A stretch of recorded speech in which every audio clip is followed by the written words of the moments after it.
Welcome to Focused on Forward. The purpose of this podcast is to focus on recovery from life situations, be it a disease, chronic or acute, perhaps the loss of someone so dear to you in death, or a change of life patterns that has affected you so profoundly that you have no choice but to find your new normal and become focused on moving forward. Each episode is designed to show the positivity that people bring to each and every one of their stories, the successes they've had, ways that they have become so definitively focused on moving forward. We look forward to sharing their stories, and we hope that they inspire you just as much as they have inspired us. Thanks for listening, and enjoy the show. Hello, and welcome to Focused on Forward. Today, we have the pleasure of talking with Fred Smith. If you're a TikTok user, you might know Fred as that big guy on TikTok. Fred has developed some really interesting content focused on positivity and working with the things you have, not the things that you don't. And so it's pretty impressive what he's done with his content. I'm one of his followers, and that's how we got in contact with one another. I reached out to Fred and said, hey, I think you've got an interesting story and I'd like to talk to you. And so he's been gracious enough to come on today, and we're going to talk about the challenges that he's overcome in his life and how he's gotten to be this guy who focuses on positivity, who focuses on moving forward. So Fred, thank you for being on the show today. So glad to have you. Hey, thank you. This is awesome. Yeah. This is really awesome. Yeah, I'm excited. Honestly, I'm excited to have you here today. I think this is cool. So what I'd like to do, Fred, is kind of turn the floor over to you, and let's talk about your story, your background, how Fred Smith got to where he is today. Okay. So I'm the youngest of 5 boys. Um, and growing up, we didn't have everything. We had what we needed, but we didn't have everything.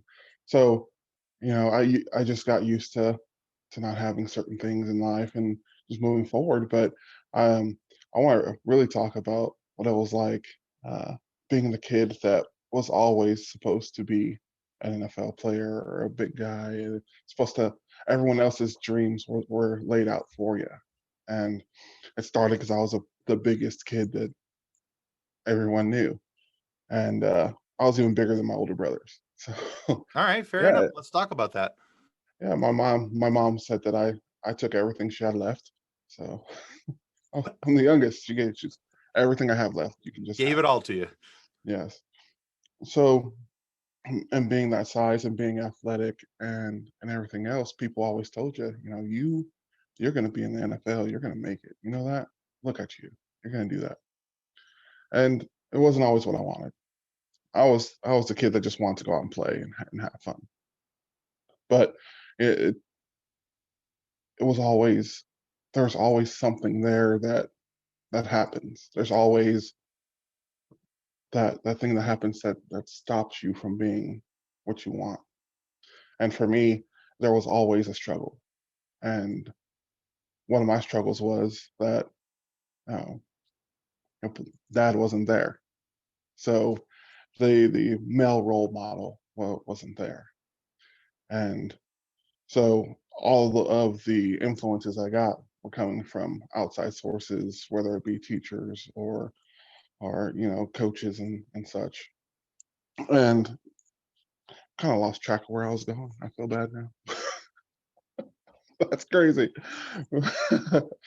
uh, but seriously, it's been it's been hard and sometimes because you try and fulfill what other people want for you, and then you lose yourself in trying to figure out what you're going to do because you want to do what they want you to do. And I was the person that you know things would just fall out of place right before it would get good. And so I had a lot of why me moments. Why can't it be easier moments? Why does it always have to be so hard? Um, so I'm going to jump to high school. I started high school. I didn't want to play sports anymore. I was the guy who had to have his birth certificate for everything, and I didn't like it anymore. I didn't like being big. I didn't like being this big person. Everyone wanted to do certain things, So So, just real quick, Fred, sorry to interrupt, but just for a oh, frame you're of fine. reference. Yeah. So you mentioned that you were the big kid. Let's Oh, yeah. let's so even though I hate asking guys who are the big guy, because my dad's the big guy around everybody, and everybody always asks me, "Hey, how tall are you?" But so just for a frame of reference, in high school, Yeah. in comparison to everybody else, how tall were you? Right. Oh, in high school, let's see. I entered high school at I was about 5'9", and then I graduated at 6'7". So going in at ninth grade, you're pretty tall. And then I think my freshman year, I went from 5'9" to 6'1", and then 6'1" to 6'5". It just kept going, and I was like, man, my legs hurt, my arms hurt, Right, right. That's rapid everything's in growth. pain. And but I was always tall. I might have been taller than that. That's what I remember being. And Okay. I was not heavy, but I was very stocky. And um, I worked out with my brothers. We did all that stuff, but I was just a huge guy compared to everyone else, always. Okay. So So yeah, understandable why the coaches were drooling. yeah, definitely.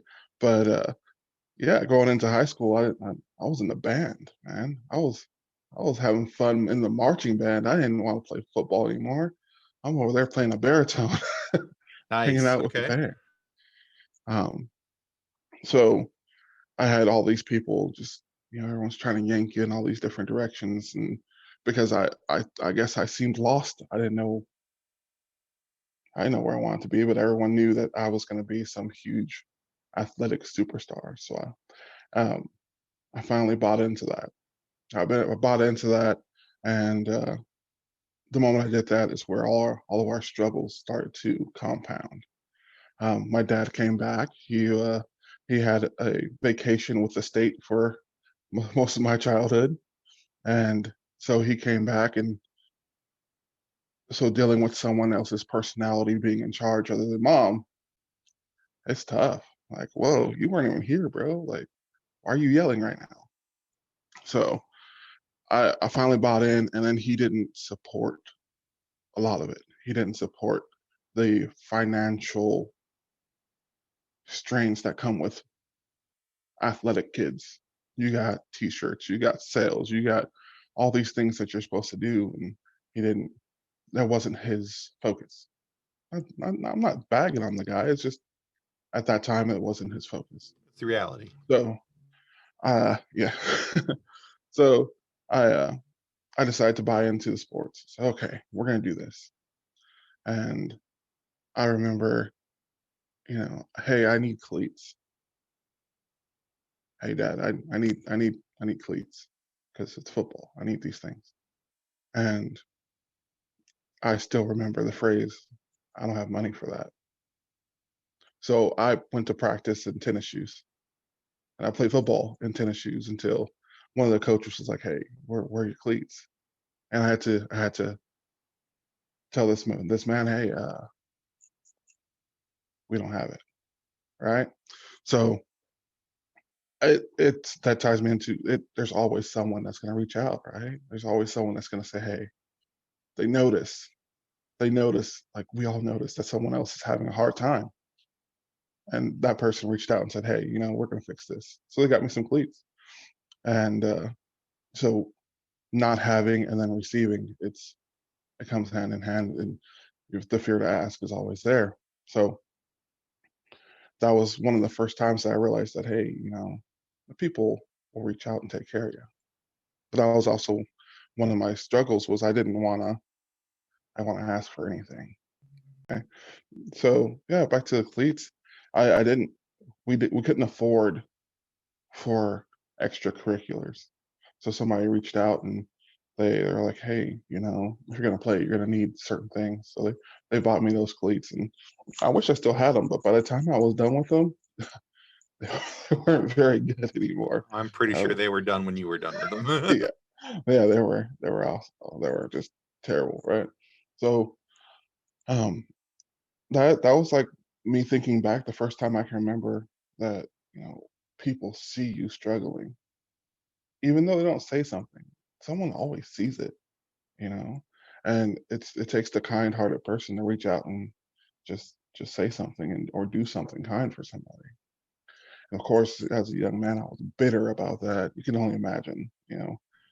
I this Oh is yeah, when cell phones were a big deal, and sure, sure, didn't have a cell phone. I was still right, a quarter in the pocket kid, you know. right, And so they reach out, but I didn't have much of anything. And then dad decided at one point that all my brothers, they, you know, they all dwindled out of the household when he was there. And it's my dad was a very strong man, very vocal, strong. I mean, he had a presence that was very strong. And when he put his foot down, you just understood. Well, my brothers, him not being there for a while, it kind of like, hey, you're not going to come back and talk to us like that, you know. So it's just me back in the house because I'm the youngest. And my dad decides, I don't feel like paying rent anymore. So, and what he was doing at the time for cash, I really can't describe it 100%, but there were no taxes. So, right. um, Yeah. yeah, he decided that what, we're gonna move, and we moved to a motel. So I went from a home to a hotel room, and that hotel room was on the same block as my high school. So everyone else is driving to school, and I'm waiting, and I'm almost always late because I don't want people to see that I'm living in a And, hotel. Like I don't have yeah. a home to go to. Yeah, I get that. So I I tried to make it work. I would stay late from school and do everything else to where everyone else was just gone, and then I would go home.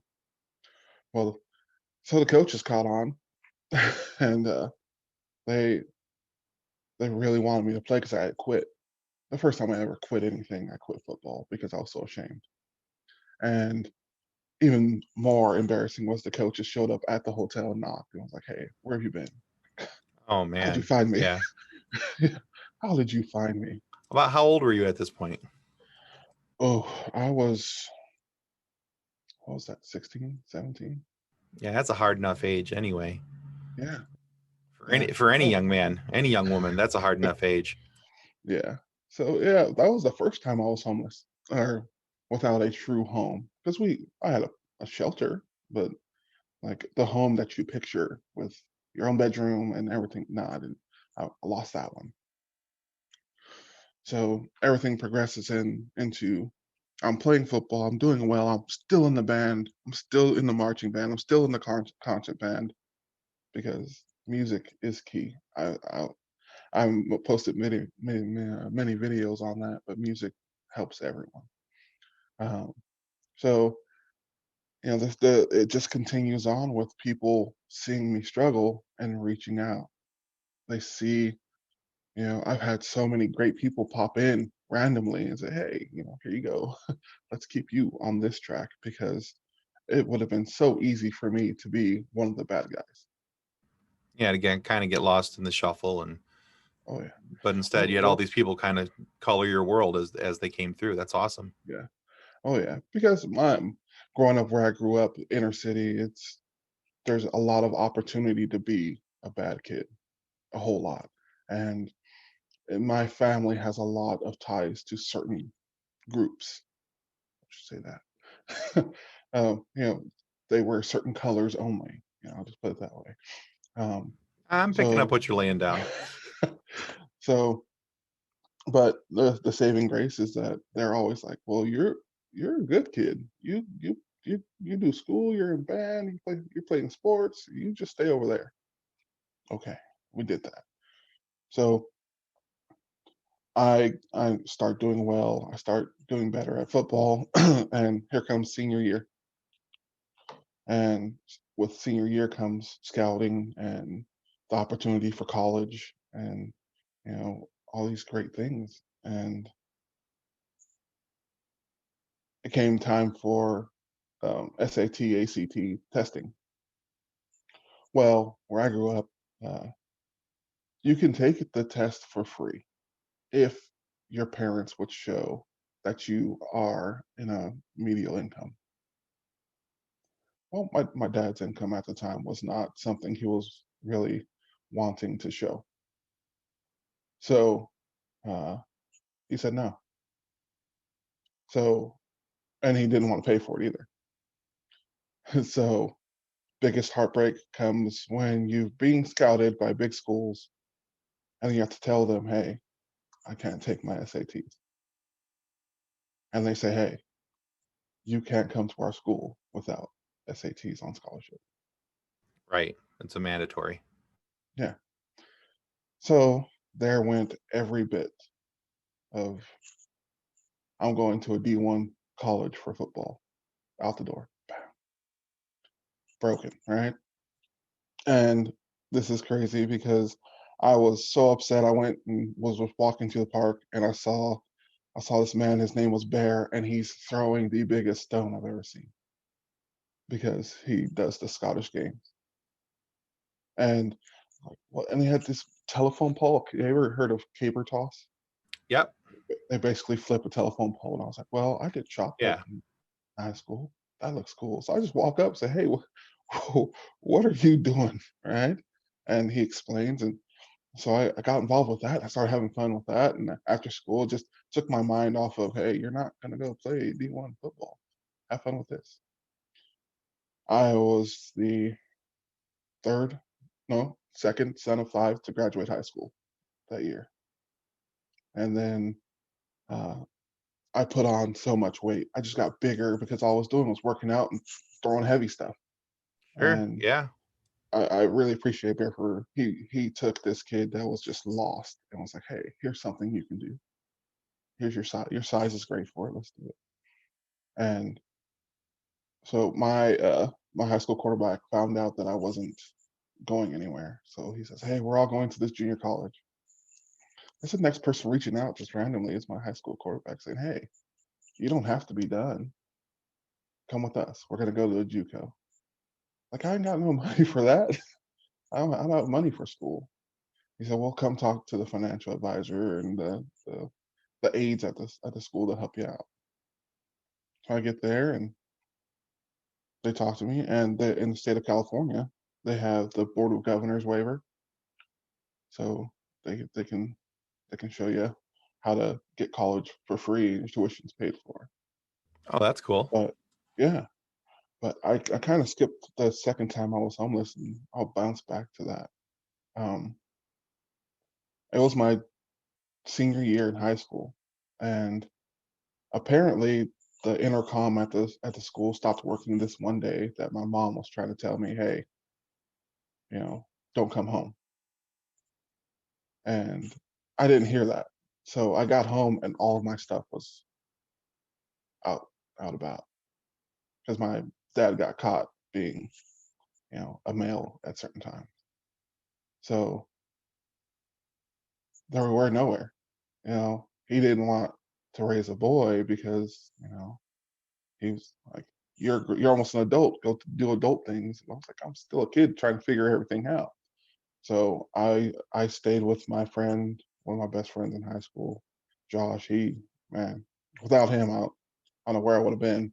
I stayed with him for a while, and then mom and I got a hotel, and I got a job, and it just things go bad and they fall back in place. It's crazy because there's always somebody saw that I was struggling and they said, hey, I know this person that works here, go take my card to them and apply for a job.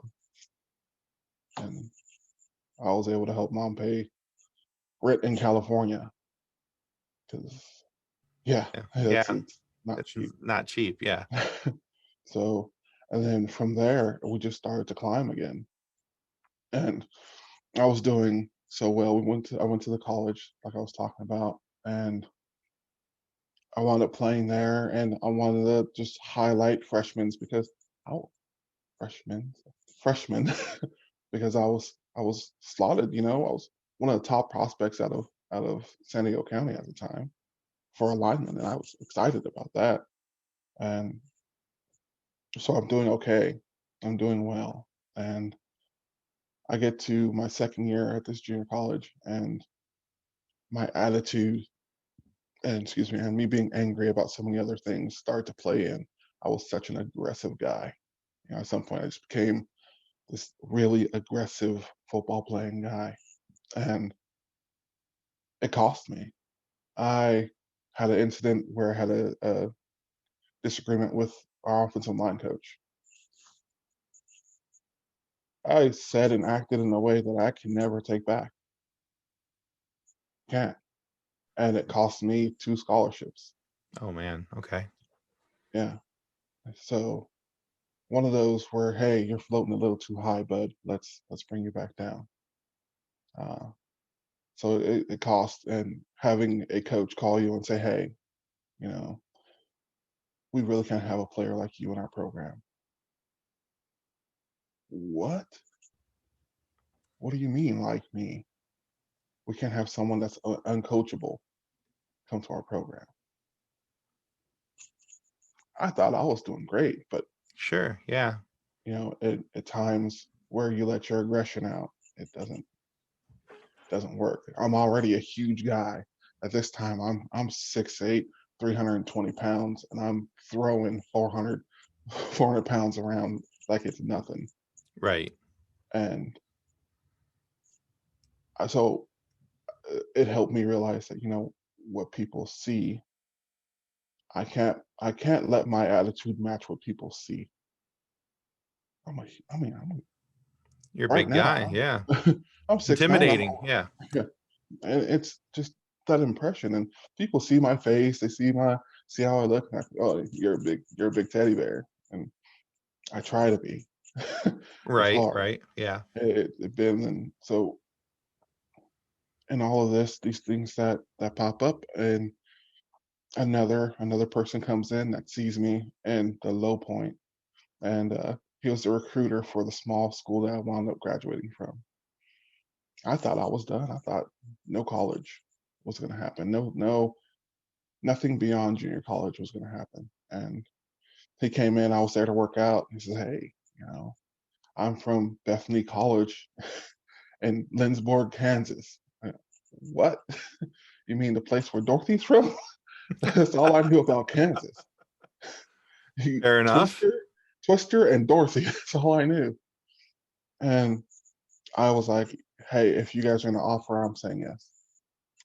And that's how I wound up in Kansas. Just some kid lost, this just bouncing into every wall trying to find a direction, and having all of these positive people pop in at certain points just to snatch me and say, hey, no, here's your path. And It's amazing how life can lead us at times. Really. You look at the situations that you've talked about, the things you've gone through in life, um, and how there's always been somebody right there when you needed them to kind of help guide you and direct you and take you in places that you weren't maybe prepared for or didn't think were going to be realistic options for you. So for definitely. me, that looking at your story, I think that's kind of the interesting standout so far is that there's always been somebody when you least expected it, and I think Mhm. that's kind of cool. So let's pick back up on your story. Now you've come to Kansas, the land of the great Oz, and you've gone to this little college. You said that you weren't expecting about, and so what happens from there? So, of course, I had a big college player attitude. Like I shouldn't be here. I take it, but I believe I should be better. And I started to really, really humble myself at that point, because I realized, like, this is what are you talking about? This is a second chance again. This is another chance for you to move forward. So, believe it or not, well, definitely believe it because it happened. I chose criminal justice as my career field, and so I'm going to classes for criminal justice. I'm doing all these things in spite of my family dynamic growing up, and majority of my family, and my father being incarcerated for many of my years as a kid, multiple times back and forth. And I just like, I chose criminal justice. That's my Right? profession. It's crazy to think that I will take that route. And Do you so think while that your background though had something to do with you choosing that? I think my mom had a lot to do with that. I How think so? she has always been a big supporter. Like we used to just watch cops and she's like, "What do you think? What do you think about this situation?" And we just talk. And I I even blame mom for the way that I speak because people hear me speak and they're like, "Whoa, you sound so educated." Like, how does that happen? I don't over the phone, like even in this, if someone doesn't know that I am a 6'9", 400-pound black dude, now they do. Right now Right? that surprise. Surprise. Because All right. I don't have that sound. So, and my mother was very, very into just keeping us on track. And so we would watch cops and we would watch law shows, we would watch all these things, and she's like, "What do you think?" And I was like, "I don't know, Law and Order, and and Heat of the Night, and all these shows we watch. We just I enjoyed it. I Okay. enjoyed law. Yeah. So I chose criminal justice, and make mom proud, make me proud, because I'm happy to do it. And Awesome. All right. so back to college. I humbled myself, and uh, I go and I play my first year with this new school, and I'm like, okay, we didn't win a whole lot. I felt like we should have done better, but if that's okay. So I go and talk to the eligibility coordinator for our conference. She was at my school, and I go and talk to her. I said, "Hey, I'm going home to San Diego. Am I okay to come back? This is going to be my last year. Am I okay to play?" So she looks, says, "Hey, you're going to be fine. Go ahead, have a good summer." Yes, I'm just going to go back to the JUCO, work out, hang out with some of those friends, come back senior year, just ball and play, and I'm going to move to the next step in football. This is going to happen. So I go home, of course, just work out, get ready. I come back. We're doing our summer workouts, our preseason workouts, and coaches just drilling us. We're sweating. I'm a big dude, but that coach was definitely breaking us in half. And I remember this very vividly, and hopefully I don't. So we go, and the Friday before our scrimmage that Saturday, dinner time. So all I have is a night and a morning before I get to play and start my senior season. With two of my coaches in tow, the eligibility coordinator walks up to me in the hallway and says, "Hey, you're not eligible to play." What? Yeah. Um, I was 2 credit hours short of my, so towards my major. I had to have 2 more credit hours of a topic towards my major to be eligible as a senior. So there went my senior season, Oh man. and I couldn't fix it. No, not with Yeah, the night before. and the bear and the evil, just angry person that I became, not towards her, not towards the coaches, just towards myself, Towards the because situation. I should have known better. Because there's always that time where things would start to get good, and then bam, right in the teeth. Here comes why me? Why can't things just be easy for me? And I just fell into a hole. I went from good grades to academic probation because it was just lost. I didn't know where it was bad. Yeah. Sounds like you were fighting a bit of depression and Oh yeah. anger and yeah. And And understandable too. Everything that you thought you were working for and working towards kind of ripped away from you.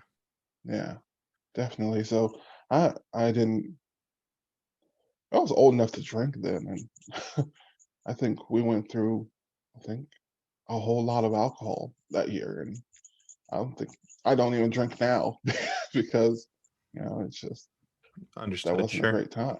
Yeah. So I'm struggling and I'm bad. And my buddy Chris, he's like, hey, hey, let's hang out. So I hang out with this new friend, and he's telling me, hey, man, you'll be okay. And he's telling me what he's going through. I'm like, dude, you got it worse.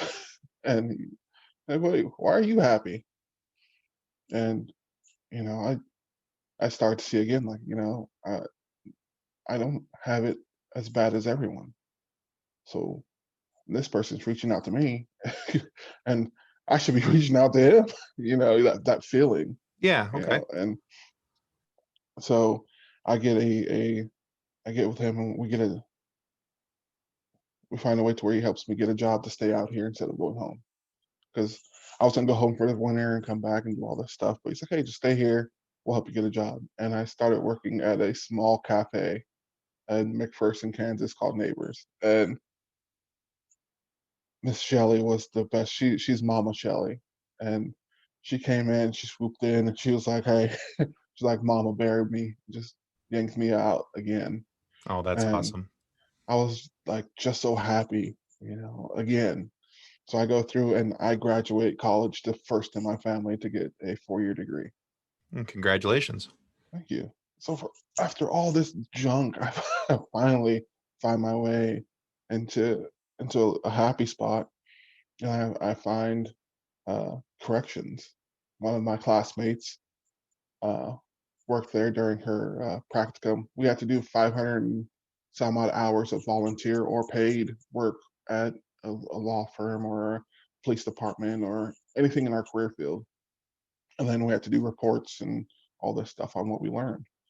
Well, I chose the police department because I still had classes to do, and then she chose the prison, and so she got paid to go to college. I was a little jealous about that.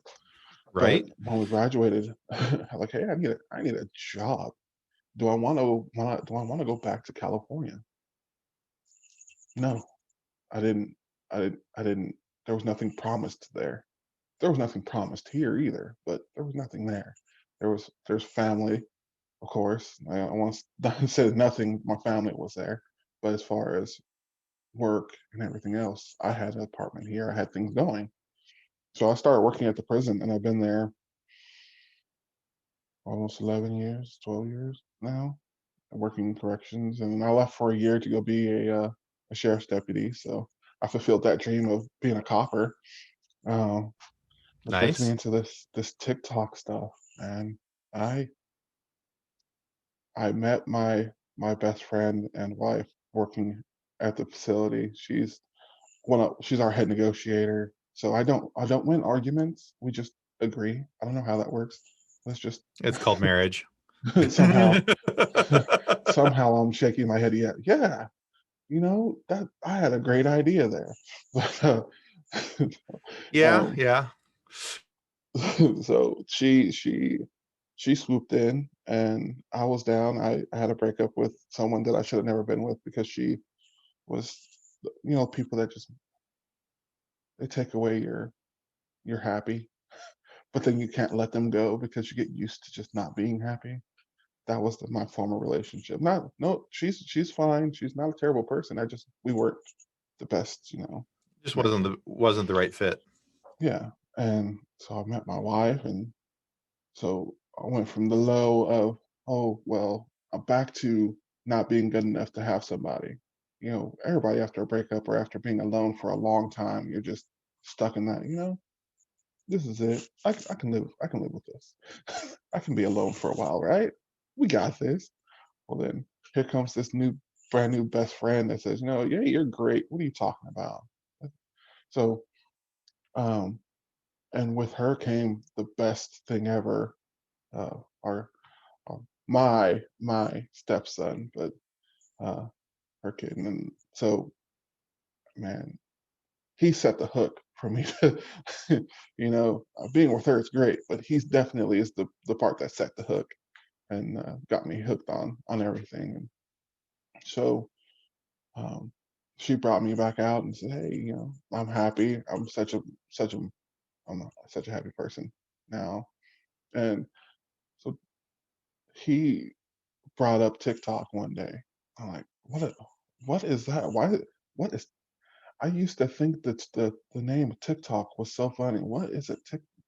TikTok? What is that? And so he said, well, it's an app where it has videos and it's all videos. And well, I'm one of those people that I'll get stuck in a rabbit hole on Facebook of just videos. So okay, let's look at it. So I downloaded and I start watching all these creators and they're making content. Whoa, that's Right. funny. That's funny. How does Same this here. work? You get to like this, and then I get to talk to them. Whoa, this is crazy. And then I look over at him and I said, I'm gonna make a video. He's like, no, no, don't do that. Please, please don't. I'm like, I'm gonna do it. Yes. Here it So comes. the TikTok started with my kid telling me, nah, it's for young people. So, well, hey, I'm hip, I'm with it. So, that's my first video, I think, was a comparison between my size 18 shoe and my wife's size 8.5. And that's it. I didn't put my face in, like, who wants to put themselves out there on social media just right away? I couldn't. I was afraid of it. So I just did the little shoe deal. That was it. That video had 17 total likes. And I was so proud of every single person that liked that video. Absolutely, right? Oh Yeah. my gosh, they saw it and they liked it.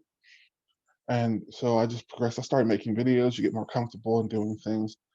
And then my career with the positivity started. Uh, man, I've always been kind of a upbeat, happier person when it comes to making videos and content on there. But we started following that Scott D. Henry guy, and Chicken wing. Yeah. yeah, so his laugh is infectious, everything else, right? So and then very positive, and then one day, well, I watch a video and the wife watched a video, and she's upset, and I'm like, well, hold on, what did I miss here? And it was the day that Scott D. Henry said that he was gonna leave TikTok and everything else. Yeah. Wait a minute, what? What? So I went and looked, and I saw the video, and I was upset. And so I made a video saying, hey, this message is for whoever took this, and I put a picture of him laughing and smiling away from my wife and replaced it with this. And it was a picture of him when he was crying, saying goodbye. I said, I got some hands for you.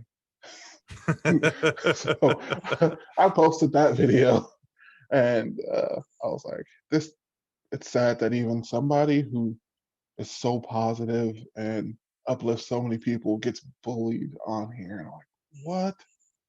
Yeah. What's wrong here? So I told, hey, this man needs some security. I work security. I've always been security. I've always tried to help and protect people who are, in need. So why not help protect this man? So I made that video, and I made some stuff, Club Positivity Security. I put on my Right. ballistic vest. I was like, hey, Yeah. I'm here for you. And from there on, it's not about the numbers and how many people follow you, but I had maybe 3,000, 2,000 people following me. I'm happy there. I was like, I never thought I'd have 100 people following me. So from there, oh my goodness, it just skyrocketed, and like, hey, your positivity is starting to shine through. I was like, oh, yeah, yeah, it is, just a little bit. I started, doing more to put myself out there and be more vulnerable and saying, I don't like people who bully other people online. I And I don't like that's that. and that's one of the videos where I took notice of you, to be honest. Yes.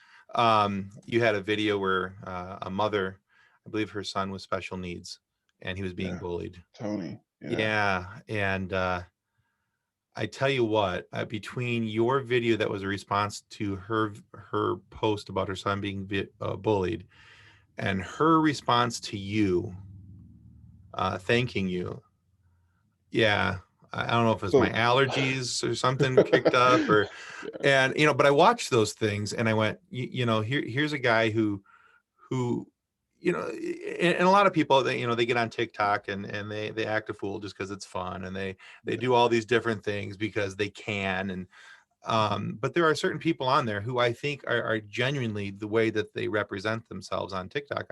And I instantly got that feeling from you because I watched those videos and then I started scrolling back. Like I said, that's where I took notice of you. It was that video, and I went back and I started looking at other videos of you, and it was clear that this thought of positivity and being a positive person wasn't just something that you were a wave that you were riding. This is who you are. And so that was kind of important to me because, I always say that positivity wins. That's a saying around my house. It doesn't matter what's going on. Well, there's two sayings around my house. Number one, suck it up, you're a hockey player.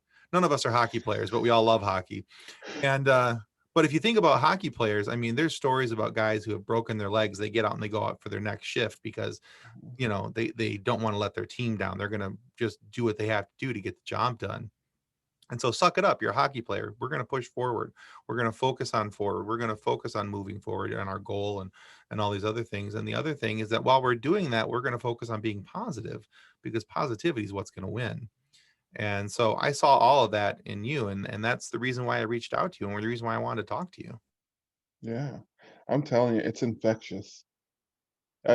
Positivity is more infectious than COVID-19. Yes, it is. It, a smile and kind words go so much further.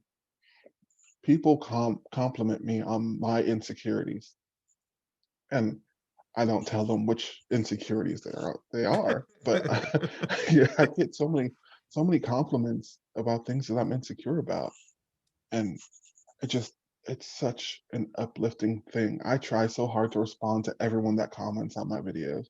And so much so that TikTok was like, "Hey, you're commenting too much, so we're gonna take that right away for a day." So, like, okay, You got in that's fine. commenting jail. Yeah, comment jail it was.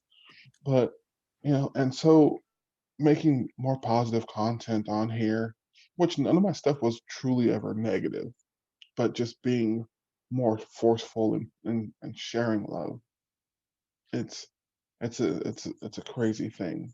I wish everyone would just start posting so much more Oh happier yeah, content on yeah. there. You know, To the I, I think for every negative person that I've seen on TikTok, there's 10 positive people. yes. And there's you can get out of anything what you want to put into it. That's just Mhm. the way it is, with any form of social media. And I think that if you focus on the positivity, you're going to find the positive people, and you're going to find that the positivity group, and you're going to find this amazing cloud of people who are willing to be positive and enforce the positive. And and it's always kind of I always kind of find it amusing when somebody who's not positive accidentally drifts into the positivity channel and Yes. they try to spread the unpositivity. And Oh, boy, like a swarm. oh yeah, oh yeah, We're there. yeah, goodbye, go away, nobody Yeah. wants that here. So Yeah.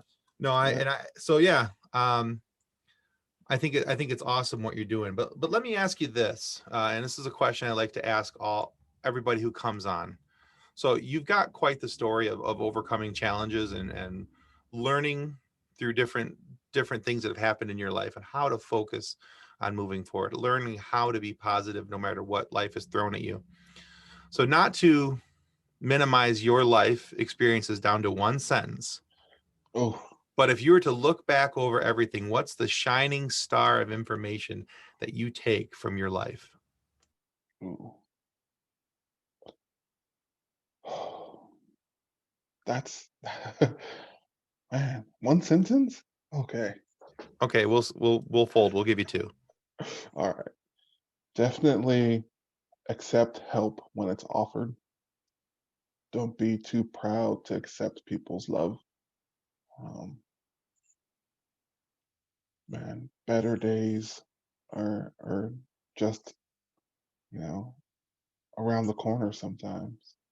And when things look the most bleak and terrible, try really hard to find some twinkle of light somewhere and focus on that and just drive yourself towards that little bit of positivity you have. All right, good. I like that. Yeah, I like that. because Yeah, if not, it's so easy to get wrapped up in your head around the wrong stuff, though. get So get definitely fun. redirected in the wrong direction. Yes. Yeah, absolutely. Yeah, one of my posts on Instagram for Focused on Forward, I put the um, oh, what did it say? Now I have to pull it up on my phone because I can't remember how I worded it, and I'm going to stumble across my own words. I found a meme and it said, "What consumes your mind controls your life," Mm, and I thought that was really powerful because it doesn't just talk about the choices we make. It's talking about what we're allowing to come in and around us, and whether we choose to be focusing on positivity and things along those lines. So, and whether or not we allow our minds to wade into unhealthy pools, mhm, and all those definitely. things. So let's, and then one more question for you here, Fred, and we're gonna, before we wrap up, Okay. what's one piece of advice that you would like to share with anybody who's listening? Anybody who's going through a tough time, a challenge in their life. Um, maybe it's a piece of advice that you were given by, maybe it was by a coach, maybe it was by one of your friends, a counselor, whatever it may be. Oh, just one. The biggest one and struggle for me was worry about and take care of the things that you can control. Because I always had so many things that I was trying to stretch and reach and grab and control and just hug them all and hold on to all the things in my arms. And then that something falls out and then I drop everything to go take care of that and I wind up picking everything else back up again later. So worry about the things that you can control and be happy in every way that you can. All I right, think good. No, that's the that's biggest good one. advice. That's good advice. I think sometimes we all get a little wrapped up inside of our own head and we start looking at the things outside of our own four walls, the things that are Mhm, within our immediate control, and we try to bring those things into our four walls. And mhm. that's where the things get clouded and complicated. So no, I think that's very solid advice, sir. Thank you very much. Oh yeah. So, hey, Fred, this has been a very enjoyable conversation. Been glad to have you on today. Thank you for sharing your story. Um, I always say that if one of these episodes helps one person, then we've done our job. And I'm hoping that somebody listens to your story today, and somebody who maybe has had similar situations, or can look at your story and say, he did it, I can do it too. So that's the hope of each one of these episodes. So Awesome. so thank you so much for being on, Fred. Really did appreciate you being here today on Focused Hey, Forward. hey, you're my first ever interview. And Well, you sorry nailed if it it. was sporadic, but No, you nailed it. You did a great uh, job. You did a great thank you. job. All right, guys, that's going to conclude us today on Focus on. Well, that concludes another episode of Focused on Forward. To be a guest of Focused on Forward, you can reach us through Twitter at PodcastFOF, through our Facebook page named Focused on Forward, or through email focusedonforward@gmail.com. We look forward to hearing each and every one of your stories that has yet to be told. So until then, be safe, be kind, and be loving to one another as you stay focused on forward.